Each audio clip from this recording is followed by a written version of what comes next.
Hi, I'm Lisa. Welcome to Realistic.Life, the practice of self-kindness. So what does self-kindness mean? What does that look like? Well, for me, it just means that I'm being myself exactly where I am. So I'm just taking notice of how my body feels in this moment, taking notice of how emotionally I feel, mentally I feel, and just becoming aware of that and saying, yeah, right now my hips feel a little bit tight. And then I can decide how I want to treat myself in that moment. Maybe do a couple of stretches, or maybe today I don't feel like it, or maybe I feel like getting up and walking. So it's meeting myself right where I am and then deciding how I want to care for myself in that moment.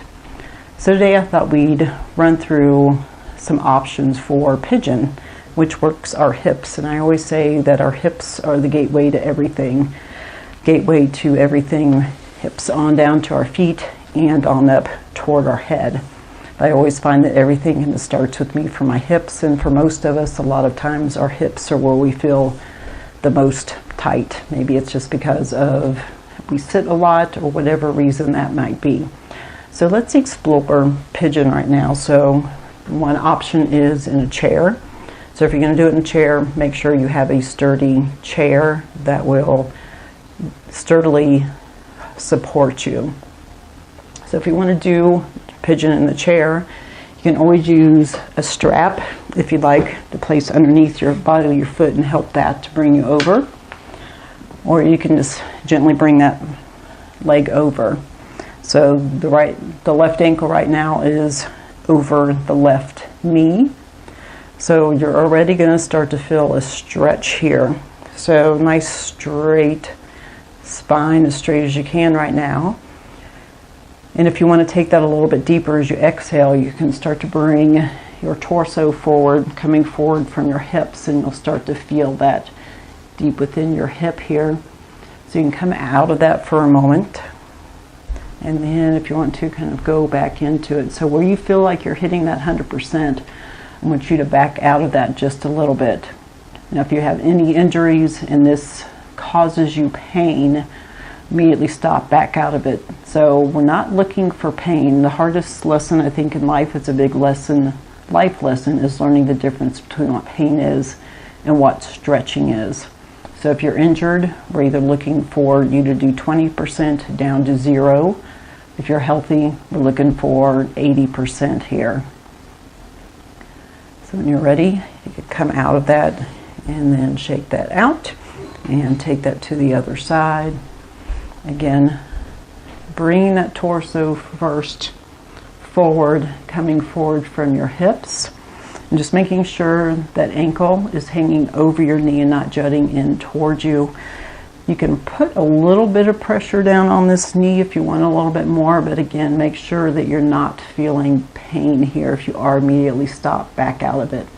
It's one thing about stretching any yoga movements, there's always a modification, and sometimes that includes not doing that movement at all. And coming up, so it's option number 1 for Pigeon. Option number 2 would be maybe you're getting ready to run, go out for a run, and you want to do this stretch standing up. So you can use anything, maybe your car to hang on to, a chair to hang on to. So what we're going to do is Pigeon standing next. So we're going to let your hips start to come down, kind of like you're doing a squat here. So your hips are going to start to come back, like you're going to sit back in a chair here. So hips going back. And then if you want, you can just grab that foot, bringing it over. If you want to, you can go all the way into this again, making sure that ankle is hanging over here. Hips going back like you're going to sit into your chair. So stretching from there, grounding down through that bottom foot. And coming up, let's take it to the other side just to balance ourselves out a little bit. And we'll take that to the other side. So again, hips back towards your torsos, staying up, bringing that back and sitting down into that a little bit further. And bringing that up. And next to, I'm going to move the chair out of the way here.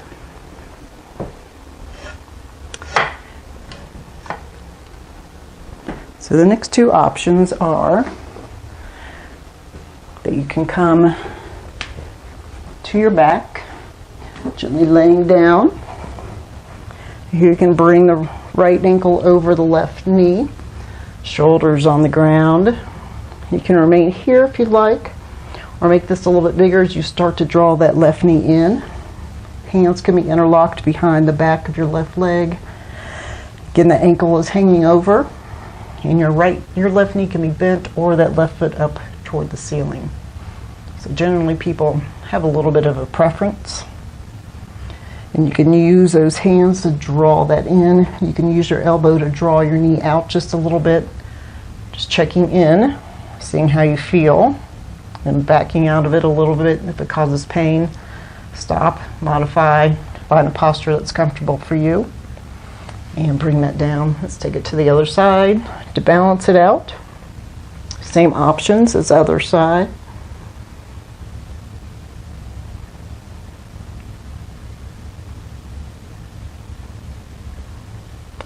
And we'll bring that down. And let's talk about the next option. So I'm going to roll forward, make a little bit of adjustments here. And the next one is coming into pigeon, probably the way that you know the most often. So you can come into this a couple of different ways. Sometimes people like to come into it from their table, your knees in alignment, your shoulders in alignment with your wrists, and then simply bringing that knee in towards your wrist. That foot can remain back behind you, or you can pivot that foot out toward the other side of the mat, walking the other foot back. And then taking a nice stretch up, just kind of a little bit of a back stretch here, as long as it doesn't cause you pain. And you can remain up here. You can start to walk down. You can always use blocks or bolsters underneath your elbows here and underneath your hips. So again, if you're looking for a deeper stretch, move that foot in and out a little bit. So we want the weight even over both of your hips. If you want, you can come all the way down. So this took me quite a long time before my hips actually started to let go and relax. And I'm talking years of doing this before I start to feel my hips kind of relax for me. So I'm going to come up out of this. We talked about coming into that, so walking that foot back. So we talked about coming into that from table. Now let's talk about coming into it from downward facing dog. So we'll tuck our toes. Heels will start to come down toward the ground. Pressing back through your hands. And to balance myself out, then I'm going to bring my left knee in toward my wrist. Walk the right foot back. Finding my balance on my hips here. Walk your fingertips up, and then you can start to come down into this. So making any adjustments you'd like to make, bolsters, blankets underneath your elbows, your hips. So we want to make this as comfortable for you to start out with. That'll help your hips to learn how to relax in a more easier way rather than pushing ourselves through it. So take a breath here. And then I'll start to walk my fingertips back, come in downward facing dog to stretch this out. And there you go. There are 4 options for pigeon. So maybe just play with those, see how they feel. Maybe they'll feel different in different postures. So just explore it and see. So I'm grateful to have you here with me today.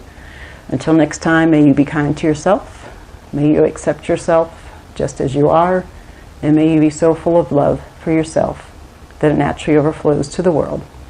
Thank you, Lisa, and join me again next time on Realistic.Life, my YouTube channel, Realistic.Life, my website, or Realistic Life Community, my Facebook page. Thank you. Take care.